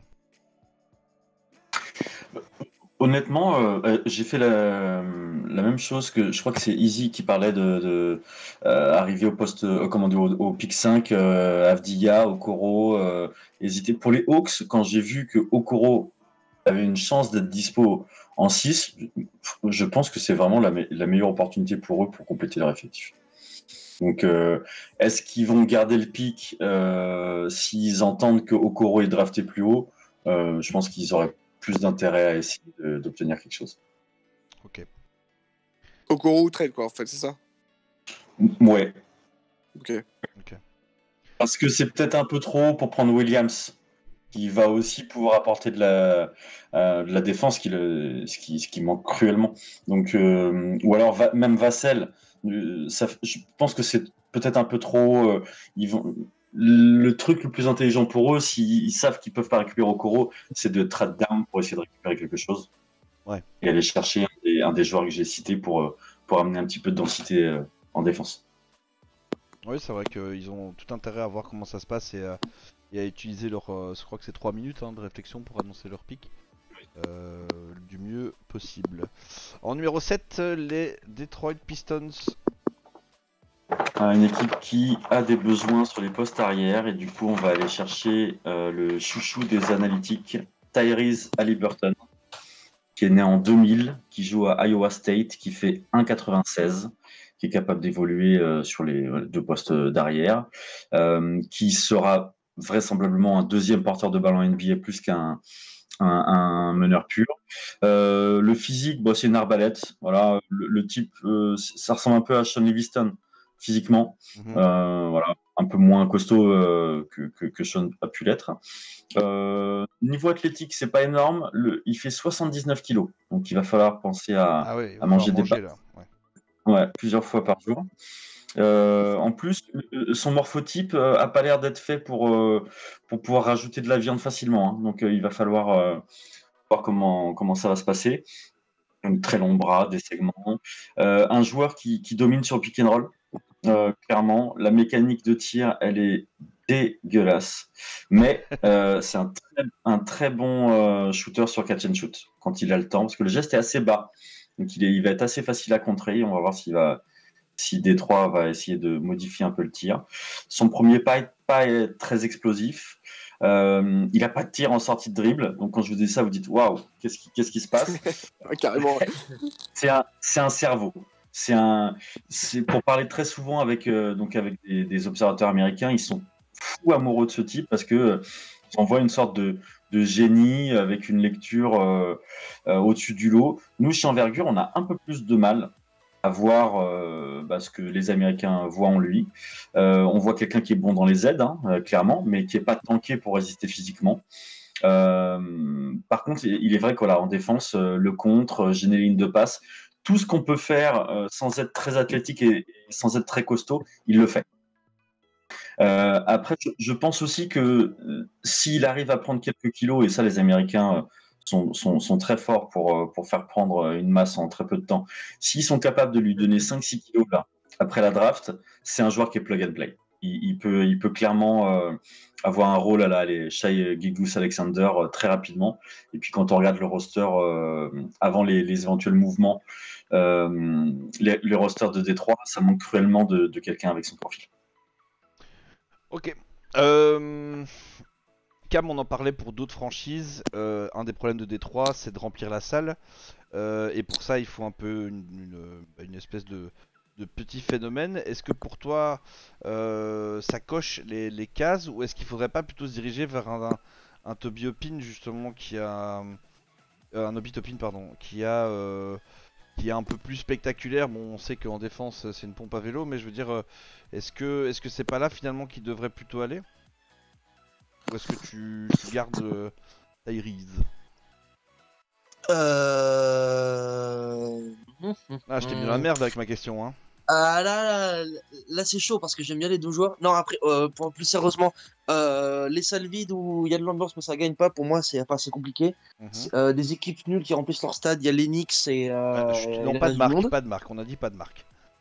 Pardon, excusez-moi, on peut pas. Allez, vas-y, enchaîne, t'inquiète. Non, après, plus sérieusement, Détroit, il leur faut du talent. Et globalement, Haliburton, il en a. Il a des gros points noirs comme on l'a dit juste avant. Et surtout, par contre, l'avantage qu'il a, c'est que tu peux le mettre, tu le drafts, il sera titulaire dès le début, il fera des conneries, etc. Il prendra des sales shoots, mais laisse le faire. Topin, il va apporter de la hype, il a du jeu au poste, du shoot, du rebond, du contre, oui, parce qu'il peut être athlétique quand il veut et du gros dunk. Mais à côté de ça, t'as Christian Wood à re-signer, t'as Griffin qui. Ben, Griffin, tu sais pas ce que t'en fais. Ouais. Et. Non, reste sur Haliburton. Haliburton, moi je le compare. Bon, après, c'est le côté personnel fan de Memphis à Mike Conley à ses débuts. Un mec, en sortie de dribble au shoot, c'était infâme. Par contre, le côté général de parquet, pour parler à l'Académie française, bon distributeur, bon IQ, bon défenseur intelligent, ça va rester. Et je pense vraiment que Liberton, ils peuvent le façonner, encore une fois, on le dit nous très souvent dans le podcast, le shoot, ça se bosse et il n'y a pas de secret. Tu le mets dans une salle, tu lui mets un rebond de... Oui. Et Cam. t'éteins les lumières du stade apparemment. Ouais. On a encore perdu Cam. Il peut encore revenir avec une fin de phrase qu'on ne comprendra pas. Julien, on a pas mal parlé de Killian Hayes aussi pour Détroit. Toi, c'est une piste auquel tu donnes du crédit ou pas du tout? Allô? Ouais. Ouais, je trouve que j'ai perdu ma co, c'est revenu. C'est pas grave, je vais enchaîner avec Julien. On a compris où tu voulais en venir, faut le développer, faut le laisser faire, faut le mettre dans une salle et fermer les portes et lui faire shooter 500 tirs par jour. Voilà, c'est ça. Ok, Donc on est bon. Désolé. Julien. Bah, en effet, c'était plutôt sur Killian Hayes, mais les deux profils de toute façon sont intéressants pour Détroit qui a des besoins énormes un petit peu partout. Le projet est clairement au début quoi, de la reconstruction, j'ai l'impression. On voit pas trop pour l'instant d'ailleurs où ça va aller, comme le disait Cam, avec notamment la situation de Blake Griffin. Christian Wood a conservé également a priori, donc je pense que sur le secteur intérieur, c'est pas forcément là où tu dois aller en premier. Je pense que sur la base arrière, en plus avec Derrick Rose, on sait pas trop l'avenir qu'il a à Détroit. Il y a eu quelques intérêts d'équipe pour lui, donc je pense qu'en effet, ça serait intéressant de prendre un créateur. Donc pourquoi pas Tyrese Haliburton en effet. Je connais pas trop bien le joueur, je l'ai vu assez haut et je l'ai vu aussi très bas selon les mock drafts, donc c'est vrai que c'est un peu difficile à cerner. On voit qu'il y a des qualités certaines, mais après c'est un peu difficile à cerner le plafond du gars, j'ai l'impression. Donc pourquoi pas partir plutôt sur Killian Hayes qui retrouverait ses Kudum Boya dans l'effectif, qui a des qualités assez sûres, j'ai l'impression aussi. Killian, j'ai l'impression que tu peux partir assez sereinement, on va dire, sur son profil, à voir ce que ça donne au niveau physique, etc. en NBA, mais j'ai l'impression quand même que tu peux te reposer sur pas mal de ses qualités sur un bas court. Donc pour moi, l'un ou l'autre de ces choix-là serait pertinent. J'irais plutôt sur un extérieur que sur un profil à la Obi Toppin pour les Pistons en tout cas. Ok, Easy E, pour toi, ton choix en tant que GM des Pistons, c'est quoi? Moi je suis bien vendu sur Killian Hayes aussi. Après, Haliburton, je le connais pas plus que ça, donc c'est vrai que mon jugement est un peu faussé. Mais oui, en tout cas, un meneur de jeu, quoi. Claire, un meneur de jeu. Quelqu'un qui va organiser tout ça. D'accord, donc pour toi, ils ont plus d'intérêt à prendre un Killian Hayes qu'un... Je pense, mais après, encore une fois, Haliburton, je le connais que très peu, donc voilà, je ferai confiance à mes scouts, quoi. Ok. D'ailleurs, Nico, si je peux poser une question à Nico sur le profil de Killian Hayes, puisque tu en parles, Xavier, sur Killian, c'est le seul, il me semble, sur envergure à le mettre très très bas, enfin à le mettre plus au-delà du top 10, quand tous tes collègues le mettent plutôt top 4, tout le monde le met top 4 sauf toi, c'est que tu as des gros doutes sur le profil? Non, je le suis depuis qu'il a 15 ans. Je suis totalement fan de Kylian. Et en fait, c'est parce que pour lui, ça serait tellement mieux d'être drafté plus bas, d'avoir moins d'attentes, moins de pression, que je t'avoue que c'est aussi ça que je vois. Après, la comparaison entre les deux, si tu veux un meneur gestionnaire, tu prends Haliburton. Si tu veux un peu plus de fire dans tes matchs et un peu plus de création, tu prends Killian Hayes. Ouais, t'as pas envie qu'il y ait une Franck Ntilikina numéro 2 avec un Français qui est drafté, Voilà. je crois que c'était 8ème, 7ème, 8ème. 8ème, je dirais. Et surtout, Ouais. si les Knicks le draft, Kylian, il faudra demander à recommencer la draft. Ça se passe différemment. C'est vraiment le pire, je pense. Je sais qu'ils sont à fond derrière lui, mais je lui souhaite pas en tout cas. Eh bien à Kylian. justement ça tombe bien puisqu'on va parler du pick numéro 8 et qui est détenu par les New York Knicks. On t'écoute Nico. Et donc, je me suis mis dans la peau d'un dirigeant des Knicks, hein, c'est pas évident. J'ai eu du mal à revenir. Mais du coup, j'ai sélectionné Obi Toppin. Ah, Parce que c'est l'athlète parfait c'est l'athlète parfait pour la NBA. Alors, j'ai entendu des trucs tomber chez vous, j'espère que vous n'êtes pas tombé de votre chaise. Physiquement, c'est quelqu'un, il est bondissant. Et c'est mature, hein. Là, on parle d'un joueur qui est né en 98, quand tous les autres qu'on a cités avant sont nés en 2000 ou en 2001. ouais, donc il a Donc, 22 ans. Voilà, c'est un produit fini quasiment. Après, c'est un joueur moi que j'aime beaucoup son parcours parce que c'est quelqu'un qui était clairement under the radar. Il n'a pas eu comment dire la hype. Il s'est bien rattrapé cette année, vous me direz, mais avant ça, il n'a pas eu une hype énorme.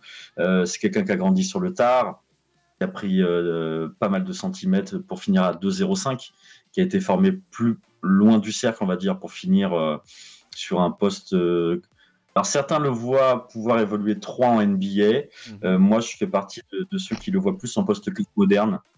En poste quoi, 4 moderne, t'as dit? Ouais, poste 4 moderne. On va dire, allez, un Blake Griffin du pauvre. Dunker qui peut jouer face au jeu, qui peut jouer aussi posté. Ce que j'aime aussi chez lui, c'est qu'il force rien. C'est un bon passeur. Toutes les prises à deux qu'il a pu avoir à Dayton, il arrive toujours à un moment donné à s'en sortir, à trouver quelqu'un disponible. Voilà, belle vision. Pour résumer, lui, je dirais du jus, du tir et du cœur. Il peut shooter. Pour l'instant, c'est pas incroyable. C'est 39% à 3 points quand même. Le geste lancé franc est pas terrible. On peut demander plus de lui au Romodef notamment par rapport à sa taille. Il n'a pas un handle de fou, mais voilà, défensivement, c'est quelqu'un qui peut switcher, qui est pas clairement porté sur la défense. Hein. C'est un joueur qui cette année s'est plutôt éclaté en attaque. Mais voilà, mentalement, le fait qu'il vienne de nulle part, qu'il ait pris son temps. C'est un joueur qui aurait pu se présenter à la table l'an dernier, mais qui a écouté sa maman et qui est resté. Donc, voilà, quelqu'un d'hyper équilibré, de sain. Donc, voilà, l'athlète parfait pour égayer les soirées des touristes new-yorkais. Effectivement, dit comme ça a l'air assez cool. Easy, pour toi, un joueur un peu. Pour ceux qui ont vu les highlights, si vous l'avez pas fait, bah faites-le. Et pour ceux qui l'ont vu, on voit c'est quand même plutôt spectaculaire. Du coup, c'est vrai que l'avoir sur un gros marché dans une salle qui a beaucoup d'attentes, ça peut être quand même assez sympathique, non? Ouais, et à la maison du coup, parce que alors je sais pas si vous savez, mais il vient de New York. Hein. Ah, attends, toi et tes destinations. Mais du coup, oui, après, le problème, c'est qu'à New York, il va être adulé dès qu'il va faire un match à 25 points et totalement décrié le jour d'après, quoi. Donc ça peut être un peu inquiétant. Mais après, bon, s'il a la tête sur les épaules, c'est déjà bien, parce qu'il faut encaisser, quoi, de jouer pour les Knicks. C'est vrai. Et puis je pense que le fait qu'il ait 22 ans et qu'il soit au Knicks, je pense qu'il fera une bonne. Je connais pas le reste de sa carrière, mais je pense que sa première saison, il sera dans les favoris au rookie de l'année ou une distinction comme ça, parce que il a de l'avance, et avec cette situation si particulière de commencer si tard, sans training camp, sans Summer League, tout ça, je pense qu'il commencera bien sa carrière. Après, évidemment, j'ai des doutes, mais j'ai pas trop envie de faire du bashing sur Obi Toppin, parce qu'au final, je suis pas non plus spécialiste de Obi Toppin.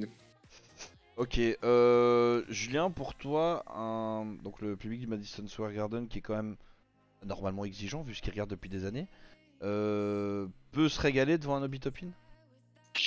Ah bah clairement sur le spectacle c'est sûr, mais j'aime bien le raisonnement de Easy sur le joueur, parce que ça peut être à double tranchant pour n'importe quel joueur de toute façon drafté top 10 qui arrive au Knicks, dont on va forcément attendre beaucoup tout de suite. Donc ça peut être rapidement compliqué si jamais les performances sont pas au rendez-vous et que le public le prend en grippe. Donc ça peut vite tourner un petit peu à la débandade pour lui, mais il y a quand même un profil pour faire lever le public, en espérant qu'il y en ait la saison prochaine en plus. Mais j'aime bien le raisonnement d'Izzy sur le côté peut-être joueur plus mature de par son âge et du coup avec une intersaison qui est vraiment particulière et une intégration NBA qui va être très très très spéciale cette année. Peut-être un joueur qui aura plus de plomb dans la tête pour intégrer correctement la ligue et de suite se mettre en mode prêt quoi. Donc ça j'aime bien ce raisonnement là. Pareil j'ai pas suffisamment non plus vu le joueur pour le bâcher et pour trop le descendre. Donc je pense quand même que ça reste un gars qui va pouvoir apporter offensivement. En effet sur le profil à la Blake Griffin du pauvre, comme disait Nico sur le poste 4, un petit peu très athlétique, on est dans ce registre là, donc ça peut intéresser New York. De toute façon New York pareil, il y a des On a perdu Julien. besoin un peu partout, ça peut faire une raquette sympa avec Mitchell Robinson. Sinon partir sur de l'extérieur, parce que ça, il y a quand même un petit manque aussi de création à New York, qui a empilé des meneurs, mais sans finalement avoir vraiment quelque chose de très sérieux comme option. Donc Nico avait une crainte sur Killian Hayes qui pourrait séduire les Knicks. Moi, en tant que fan des Wolves, par contre, s'il y a des potentiels scénarios de trade-down qui peuvent être envisagés, je pense que les Knicks, clairement, c'est un bon partenaire potentiel. Il y a quelques assets et a priori, ils sont plutôt chauds sur la Melo Ball. Là, clairement, c'est bankable pour New York. Donc, je le mentionne quand même. Ça peut être s'il faudrait un gros puzzle quand même, il faudrait beaucoup de pièces de domino qui s'accordent pour que ça arrive, mais pourquoi pas pour les Knicks arriver à trade up pour aller chercher un Lamelo. Cam, la situation dans laquelle le GM des Knicks se trouve à ce moment-là, est-ce que tu prends Obi Toppin aussi? Cam est définitivement mort. Cam, allô? Ah, il a un micro coupé. Voilà, c'est mieux. Ça y est. Excusez-moi. Appel de l'astreinte. La bien grande distrib. Ce dont on n'a pas parlé avant ça, c'est le cas Julius Randle, qui, je le rappelle, prend 20 millions l'année. Qui, globalement, sa cote, elle a explosé négativement parce que très mal coaché, très mal utilisé. Et donc, en fait, c'est actuellement le boulet de l'effectif de New York, même si j'adore le joueur et le potentiel qu'il a. Et pour moi, d'abord, tu essaies de le trader. Sauf que si tu veux le trader, ben, comme l'a dit Julien avant ça passe par là. Ça passe par le trade down. Toppin, ça peut le faire de ouf à New York. Hein. Franchement, il y a de quoi faire. C'est du highlight, c'est du bon jeu au poste, etc. Mais avant ça, si tu dois le drafter, il faut bien faire le ménage avant. Et franchement, il y a trop d'incertitudes sur cet effectif de New York. Killian Hayes, comme on l'a dit juste avant, ça serait cool. Mais je ne souhaite pas d'aller à New York. Pas maintenant. Enfin, pas maintenant. De pas aller à New York tout court. Franchement, c'est le flou complet pour cette équipe. Je sais pas où ils vont. Je peux pas dire tel joueur fitterait mieux ou moins bien. Ok. Pick numéro 9, les Washington Wizards. Alors là, j'ai été chercher un peu de défense. Du coup, je draft Patrick Williams. C'est clairement le joueur qui sait faire le moins de choses sur peut-être même le premier tour. C'est bien pour commencer comme ça. Oui, je trouve que c'est une bonne intro. Ouais. Et le petit nul de la série. Allez, ok. Il sait mettre ses baskets quand même ou... Ouais, c'est le genre de joueur que les coachs kiffent parce que c'est le joueur qui remplit les cases sans avoir le ballon. Alors, en plus, c'est une belle histoire. Sous-côté en AAU, au lycée, donc un bon recrutement. C'était toujours le défenseur. Donc, il n'a pas fait les McDonald's, il n'a pas fait le Jordan Brand classique. Et il se retrouve, il n'a pas été titulaire une seule fois au collège et il va être drafté au premier tour NBA. Voilà, c'est assez incroyable. C'est un athlète, il est costaud, vraiment. Il est né en août 2001, c'est le plus jeune en plus.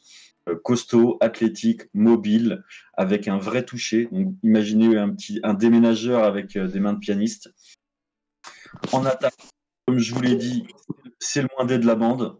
Clairement, c'est le moins doué, il est brut. C'est vraiment quelqu'un à faire travailler.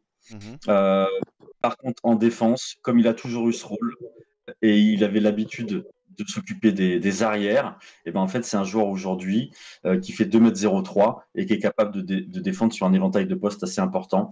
Il peut switcher bien évidemment, il protège le cercle, il a une vraie lecture dans l'aide, dans la polyvalence, il met la pression sur la balle. Son coach en fait le faisait défendre sur des meneurs pour que quand les meneurs aillent chercher le pick and roll, ça switch et qu'il puisse garder le gros après.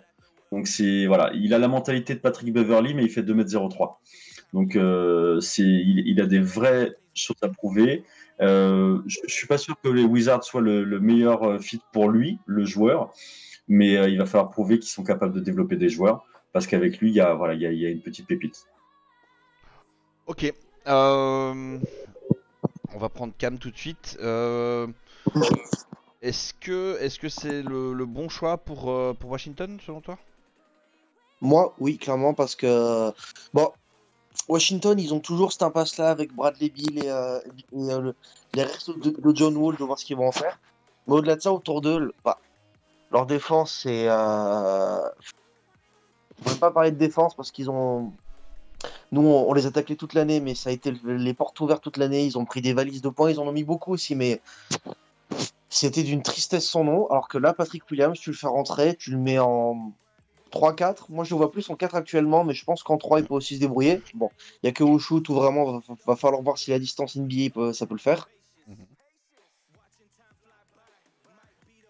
C'est incroyable, à chaque fois on le perd. Chaque fois Cam il disparaît au milieu. C'est bon, et puis, Ah ouais. s'il est autour de deux gros scoreurs, putain, mais il va se régaler. Il va se régaler. Il y a juste voir ce qu'ils font de Davis Bertans, pardon. Et si Hachimura, ils le mettent en 3 ou en 4. Mais globalement, pour moi, il a une place et il faut qu'il ait des grosses minutes. C'est un mec, faut qu'il joue, tout simplement. Ok. On avait parlé Julien, d'un profil aussi en la personne de Devin Vassell. Un profil un peu plus défensif. Est-ce que les Wizards n'ont pas plus intérêt à se diriger vers ce type de profil? Ouais, j'aime bien Devin Vassell à Washington pour le côté un peu plus près, j'ai l'impression en tout cas, du joueur. Parce qu'au niveau de la timeline, quand même, pour Washington, justement, c'est ce que Cam disait sur le projet John Wall, Bradley Beal. Ça fait quelques années que c'est en cours, que ça a pour l'instant pas abouti à grand chose. Même s'il y a eu des passages sympas, mais. Donc je pense que peut-être que Patrick Williams, même si j'aime beaucoup le profil, et je pense en effet qu'à terme, bien développé, ça peut être vraiment une pépite, comme disait Nico. Est-ce que Washington n'a pas besoin d'un joueur un petit peu plus prêt à apporter tout de suite dans l'effectif qu'un Patrick Williams? Donc peut-être qu'un Devin Vassell, comme tu dis, peut faire un peu plus sens du côté de Washington. Les deux, après Patrick Williams serait quand même un bon choix. Il y a du talent, il y a des choses à faire, mais comme disait Nico, il y a beaucoup de travail. Ça va prendre du temps à développer. A priori, il y a plein de choses à travailler. Son introduction sur le joueur était quand même assez lourde de sens aussi sur ce qu'il y a à accomplir avec ce gars-là. Est-ce que Washington a le temps, en fait, vu la situation de Bradley Beal? Est-ce que Washington a le temps de développer Patrick Williams, ou est-ce que plutôt, justement, comme tu le dis, aller sur un Devin Vassell? Je serais plutôt sur cette option-là, en l'occurrence, d'aller sur Vassell. Ok, Easy, effectivement, hein, moi je suis assez d'accord avec Julien.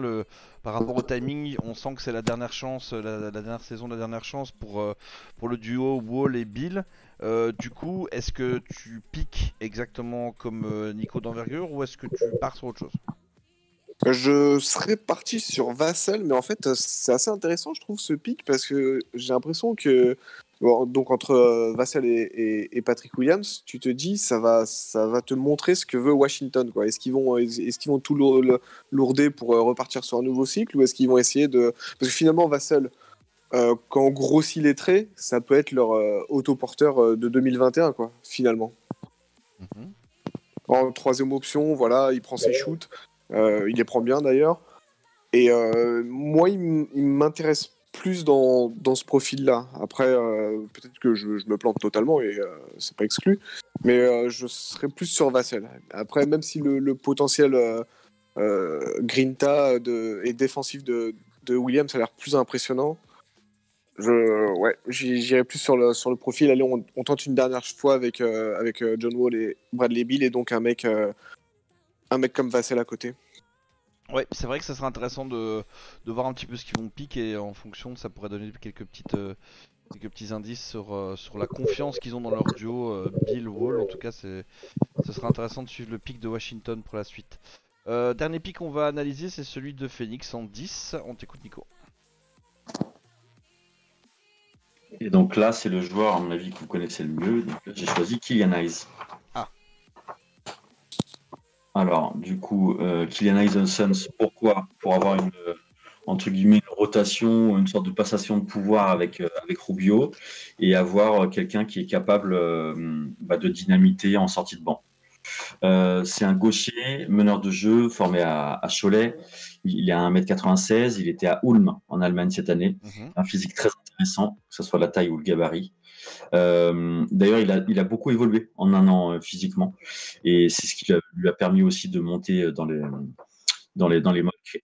Il n'a pas un premier pas, très explosif, mais il a des vraies qualités athlétiques. Il a la tête au cercle. C'est pas sa qualité première. Sa qualité première, c'est vraiment sa vision de jeu, son jeu sur pick and roll, sa capacité à créer pour lui. C'est un créateur avant tout. Créer pour lui, pour les autres. Son est parfait.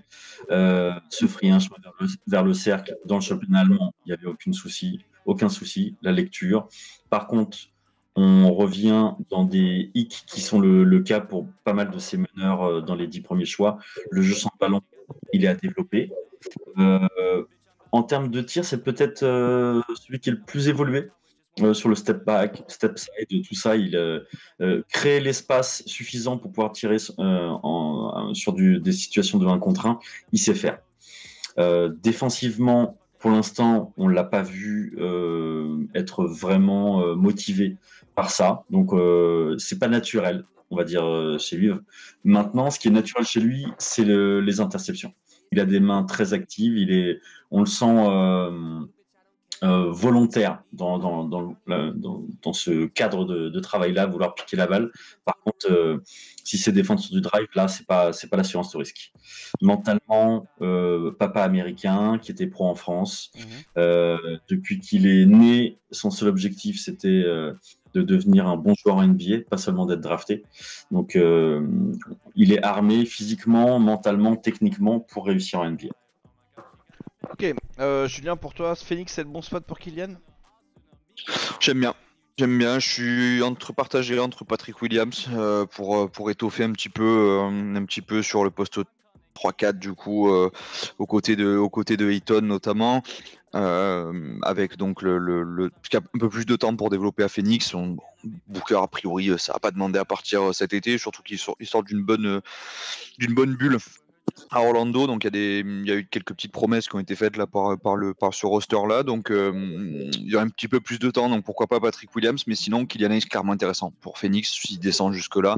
Je pense qu'en effet le mentor Rubio, ça peut être qu'une bonne chose pour lui tous les jours d'aller à l'entraînement avec ce gars là, et puis justement je pense que c'est assez complémentaire d'un Booker. Alors il serait pas titulaire à côté de Booker dès les premiers temps, c'est à peu près certain, mais pour jouer plusieurs minutes à côté de lui, je trouve que c'est quand même assez complémentaire dans l'utilisation du ballon, notamment en attaque.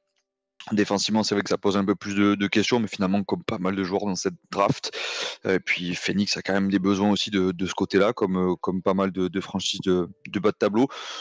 Donc finalement, est-ce que c'est de ce côté-là du terrain qu'on va particulièrement regarder avec cette draft-là? Pas forcément. Donc après, à choisir, en effet, je pense que si Kylian Hayes tombe jusqu'à la 10e place pour Phoenix, il faut pas hésiter. Faut y aller. Cam, quand t'as pas beaucoup de jeux sans ballon et que t'as Devin Booker juste à côté de toi, c'est une bonne chose? C'est une bonne chose. Cette année, ils ont réussi à faire un fond de jeu correct avec des shooters moyens. Un des meilleurs shooters à 3 points qu'ils avaient de l'équipe, c'était, hormis Booker, ils avaient eu Aaron Baines qui arrosait bien et Kelly Oubre, mais ils ont pas de. Comment dire? T'as pas de vrai shooter. T'as pas, ce Klay Thompson, un autre exemple, je sais pas, Troy Daniels à Denver, je suis allé le chercher loin, mais bref. Au-delà de ça, en fait, tu ne drafts pas au premier tour pour chercher un sniper. Le second tour, cette année, il est plein de role-players qui, justement, apporteront du shoot, du spacing et de la mobilité. Par contre, de l'autre côté, comme ils l'ont dit, Rubio, moi j'adore le joueur, mais il est sur une pente descendante qui est logique. Il est plutôt jeune et il va faire que regresser. Comment dire, le petit Kylian, t'as le temps, parce qu'il est super jeune et ce qu'il a fait en Allemagne, bon, je vais pas dire les choses que j'ai pas vues, j'ai très peu suivi sa carrière, mais ce que je vois, c'est que c'est un profil qui est encore à façonner, qui a un bon potentiel, surtout physique. Et encore une fois, comme on l'a dit, si c'est que du shoot, il va s'enfermer avec Booker, il va attendre, il va le regarder shooter, il va mettre des briques. De toute façon, en fait, je vois pas les Suns être qualifiés l'an prochain, à moins qu'ils fassent une free agency de dingue. Mais voilà, si de l'autre côté, ils peuvent le rassurer en lui disant, écoute, l'Espagnol qui est là, il est sympa, il est mignon, mais l'avenir, c'est toi et le gamin, pourquoi pas. Et encore une fois, les Suns, ils ont tout à gagner avec ce mec-là. Easy, est-ce que tu partages un petit peu cet avis-là aussi? Pour toi, Kylian Hayes, Ouais, ça doit aller à Phoenix 110? totalement, ouais, totalement. En plus, j'aime beaucoup Kylian Hayes. Le seul truc qui m'embêterait, c'est Eli Okobo, que j'aime beaucoup aussi, mais j'ai l'impression qu'il a pas saisi sa chance. Mais non, Kylian Hayes, ouais, ça me ferait énormément plaisir qu'il aille dans une équipe comme Phoenix avec un gros booker à côté de lui et Rubio, comme vous l'avez dit, pour lui apprendre un peu les ficelles du métier. Ouais. Ça m'intéresserait pas mal. Ok. Ouais, je suis assez d'accord aussi. C'est vrai que pour lui, c'est une bonne équipe. Après, à voir si Booker a encore tant le temps avant que ça commence à lui démanger de pas aller en playoff ou de. Ah bah ça lui démange déjà là. Ouais, ouais, bah justement. Apparemment, il y a des tweets qui sont sortis pour Ouais. pas du niveau de Bledsoe, genre je Oui, peux être oui, là, ouais. mais pas loin quoi. Non, non, c'est sûr, c'est sûr. Ouais, donc du coup, c'est un peu ça. Moi, c'est un petit peu ça peut-être qui me. À voir si Phoenix va garder son pic ou va pas essayer de faire quelque chose avec justement pour rassurer Booker et lui donner peut-être une meilleure arme. À voir, à revoir. Bien, on va se terminer avec notre petit joueur préféré de cette draft. Votre petit coup de cœur, messieurs, je vous écoute. On commence par Nico, bien entendu. Eh ben, moi, je vous ai parlé de Denis Avdia. Je vais vous parler de. Si Denis Avdia, c'est Batman, je vais vous parler de Robin. C'est Ah, Yam Madar, donc un joueur israélien qui est né en 2000, qui joue meneur, fait un 92. Et je pense que la meilleure comparaison possible, c'est un Patrick Beverley blanc, la grande gueule en moins. oh, Donc, c'est Ah, c'est une teigne. intéressant, ça. Ouais. C'est vachement intéressant. Je pense qu'en fin de deuxième tour, s'il y a une équipe qui a besoin d'un booster en sortie de banc, d'un type qui va la fermer, qui va être content d'être là, qui va travailler et qui en plus a ce qu'il faut pour développer. Pour l'instant, c'est un joueur qui brille, surtout quand il prend feu, qui peut être limite sur la finition avec contact. Donc là, on se dit, waouh, en NBA, ça va être dur. Mais il a une telle volonté, un physique intéressant, et surtout, il a une activité sans la balle qui est tout simplement belle à voir. Il joue à l'Hapoel Tel Aviv, et sur Synergie, quand on regarde ses matchs, c'est simple, il y a plus d'actions intéressantes quand il n'a pas la balle que quand il a la balle. Donc en défense, il défend comme un chien et il met la pression tout terrain au meneur pendant tout le temps, toutes les minutes où il est sur le terrain. Et en attaque, c'est un joueur qui a un gros moteur, qui va faire des cuts constantes, qui va bosser pour les autres et qui est capable de mettre des tirs, surtout sur catch and shoot pour l'instant. ok. Effectivement, ça a On l'air, dirait De La Vedova un peu, non? En meilleur. Ouais. Toi, je vois que tu l'as mis 40ème, si je dis pas de bêtises, donc ce serait pour Memphis chez toi. Je l'ai fait avant le tirage au sort. Donc Ok. du coup, il faut que je le remette à jour. Ok. Cam, ton joueur. Alors, Precious Achiuwa. Bon, je sais pas comment ça se prononce, mais j'adore le joueur. Ok. Alors, Precious, poste 4 cette année de Memphis, avec le départ précipité de Wiseman pour le scandale qu'il y a eu sur son affaire de déménagement. Mhm. À croire que Stéphane Plaza n'est pas le bienvenu en NCAA. Precious, il s'est retrouvé décalé du coup du poste 4 au poste 5. Et il a montré plein de bonnes choses. Il est en. Alors, bougez pas, j'ai ses stats devant moi. Plus de 16 points, 10 rebonds, 1,5 contre.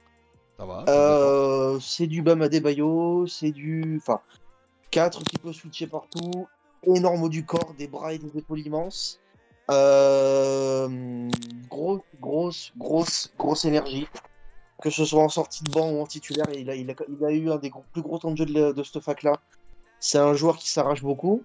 Il a un petit défaut, c'est que il est tombé dans une fac où au poste de guard c'était faible, c'était très très faible. Donc du coup, entre ça et le départ de Wiseman, l'équipe n'a pas fait la saison qui était attendue. Donc lui, il s'est retrouvé avec un rôle de super-héros à prendre des shoots compliqués, etc. Mais s'il est drafté dans une équipe qui saura simplifier son rôle, genre un espèce de entre Montrezarel et Bam Adebayo dans l'utilisation, il va faire très mal et il sera prêt dès le début. Mhm. Il a que son shoot et sa prise de décision à peaufiner. Playmaking, c'est pas dingue, mais encore une fois, ça s'apprend. Ça s'apprend. Lancer franc, c'est dégueulasse, j'ai pas autre mot. Il provoque pas mal de fautes, mais s'il n'arrive pas à les concrétiser, ça va être compliqué pour lui. Ouais. Mais clairement, ça va être une machine à highlight, je pense. Et je le vois bien drafté par les Kings ou une équipe comme ça, qui a besoin d'un fric un peu athlétique. Ok, Easy. Avdia, Denny Avdia, pour moi c'est mon chouchou, je le veux à Chicago. Non. Parce que C'est non. Désolé. parce que oui, mais je parle avant, donc désolé, les Cavs n'auront que les miettes. J'adore vraiment le profil intelligent qui joue pour les autres et l'esprit de compétition. Il aime gagner et ça j'adore. Ou en tout cas il aime pas perdre et je trouve ça assez impressionnant de réussir à amener, bon, même si c'est des compétitions U20, voilà, mais de gagner des compétitions avec Israël, je trouve ça très impressionnant. Donc, ouais, il a tout pour m'exciter. En plus, il me fait penser. Alors, on a parlé de Gallinari, de Doncic, de pas mal de monde, même si finalement, c'est pas vraiment ça. Mais moi, j'ai envie d'y croire comme un coup coach, tu vois, avec ses fondamentaux et son jeu de passe et voilà, son envie de faire briller les autres, j'aime beaucoup. Julien. Ici, ce sera Tyrese Maxey. Maxey. Mon joueur préféré de la draft, clairement, notamment par rapport aux Wolves, ce serait Onyeka Okongwu. Clairement, j'adore le fit, mais du coup, pour sortir peut-être du top 10, on va passer sur Tyrese Maxey, que j'aime beaucoup le profil. J'ai l'impression que ça peut devenir un role player à minima, élite, vraiment, à NBA, vu les qualités du bonhomme, meneur arrière de Kentucky. 1m96, donc peut vraiment évoluer sur les deux postes. Je trouve qu'il y a beaucoup de qualités et beaucoup de bonnes bases. Sachant qu'à Kentucky en plus on a l'habitude de voir que sous Calipari, notamment sur la base arrière, on voit pas forcément tout le potentiel à chaque fois des joueurs qui évoluent sous ses ordres. On a sorti Shai Gilgeous et Jaron Fox ces dernières années de Kentucky qui ont explosé derrière en NBA. Donc des fois le système Calipari peut masquer certaines qualités de certains joueurs. Donc ils bénéficient de collectifs aussi, mais ça peut masquer certaines de leurs points forts. Mais j'ai l'impression que c'est un joueur qui a quand même beaucoup de bonnes bases à différents niveaux, énergique, qui va aller au cercle, qui va. En fait, j'ai pas l'impression de voir de très gros défauts chez ce joueur-là. On parlait de son adresse à 3 points sur les profils que j'ai vus, donc il a 30% avec un peu plus de 3 tirs pris derrière l'arc par match, mais on a 82% au lancer franc et une mécanique qui est franchement plutôt sympa à mon goût en tout cas. Donc le shoot ça se travaille, sur un jeune joueur ça se développe, donc pour moi c'est pas forcément un point faible qui va être trop handicapant. Du coup toutes ces qualités à la fois athlétiques sur sa mobilité en défense, la possibilité qu'il a de défendre sur les deux postes, il est mobilité latérale, mobilité verticale, il y a vraiment beaucoup de choses. Un petit peu moins de playmaking peut-être, un petit peu moins de capacité à distribuer, donc pour un meneur, mais je trouve qu'en combo sur les deux postes, il a vraiment beaucoup de choses qu'il peut apporter. Ça joue vite. Voilà, je trouve qu'il y a vraiment beaucoup de qualité sur ce joueur et de quoi faire à minima un role player vraiment élite. Et pourquoi pas un lieutenant de bas courte vraiment intéressant dans les années à venir en NBA. Ok. Pour ma part, je vais choisir aussi Denny Avdia, je l'avais dit quand on en a parlé tout à l'heure. En plus de tout ce qui a déjà été dit, c'est un mec que j'aime bien parce qu'il est en progression constante dans tout ce qu'il fait. Si vous regardez son palmarès, son évolution au sein du Maccabi Tel Aviv, qui sont pas non plus des inconnus sur la scène européenne, le gars ne fait que franchir des paliers depuis le moment où il a commencé en fait. Donc voilà, c'est quelqu'un qui va passer de contributeur sérieux dans une équipe qui est championne à l'année d'après il est MVP, ça c'était pour les championnats d'Europe U20. Vous avez aussi son taux de points moyen qui a bien augmenté, ses minutes qui ont bien augmenté avec le Maccabi Tel Aviv, donc c'est quelqu'un qui est en constante progression et je me dis que le palier d'après c'est effectivement la NBA où il va se heurter forcément à un mur comme tous les rookies, et vu ce qu'il a déjà encaissé comme expérience en en Europe, puisque donc il a fait son premier match, je regarde vite fait les stats, le 22 novembre 2018, c'est son premier match en Euroleague. Mais au bout de 2 ans, il a réussi à convaincre sur une scène qui reste quand même exigeante. Je pense qu'il a la possibilité de faire la même chose, en tout cas de progresser au sein de la NBA aussi, et je suis ravi qu'il ait choisi, que les Cleveland Cavaliers l'ait choisi en numéro 5. C'est acté, c'est signé, merci à tous, bonne soirée. Il perd pas le Nord. Jamais, ça reste un business. Denis Kavdija. Quoi? Bah, Kavdija. Ah oui, effectivement, j'avais pas fait le rapprochement, mais c'est une encore meilleure raison de le signer. C'est une bonne raison, ouais. Je pense que c'est l'argument Mathieu. C'est le meilleur argument. Voilà, on a débordé un petit peu. J'avais dit que ça allait partir pour 1 heure. Évidemment, ça fait 1 heure, un peu plus d'1 heure et demie qu'on est là. J'espère que ça vous a, plu, que ça vous a en tout cas appris des choses si c'était pas le cas pour la draft. Encore une fois, si vous cherchez des renseignements supplémentaires, le site d'Envergure est là pour vous parler en détail de chaque joueur. Je vais terminer un petit peu avec Nico. Dis-moi, le soir de la draft chez Envergure, ça se passe comment? Normalement, on sera chez First Team et il est possible qu'il y en ait un d'entre nous qui soit sur une chaîne câblée télévisée. On attend encore la confirmation. Ça serait vraiment top, quoi. Une belle reconnaissance de Ouais, votre ça travail serait qui est vraiment de qualité. Donc quand vous faites partie comme moi, des supporters d'équipes de fonds de conférence, eh bien Envergure, c'est un site que vous consultez de plus en plus au fur et à mesure où l'année avance et où les branlées s'enchaînent, et forcément ça devient petit à petit votre référence bien plus que NBA.com, où vous allez un jour sur deux subir ce que votre équipe a à vous proposer. En tout cas, Nico, merci beaucoup pour toutes ces explications. C'était très clair sur les profils. C'était un vrai plaisir de t'accueillir. Et via toi, toute l'équipe d'Envergure avec qui on n'hésite jamais à partager un peu de contenu. Donc c'est très très cool. Merci à Cam, merci à Julien et merci à Izzy, bien entendu, sans qui ce podcast ne serait rien ou pas grand chose.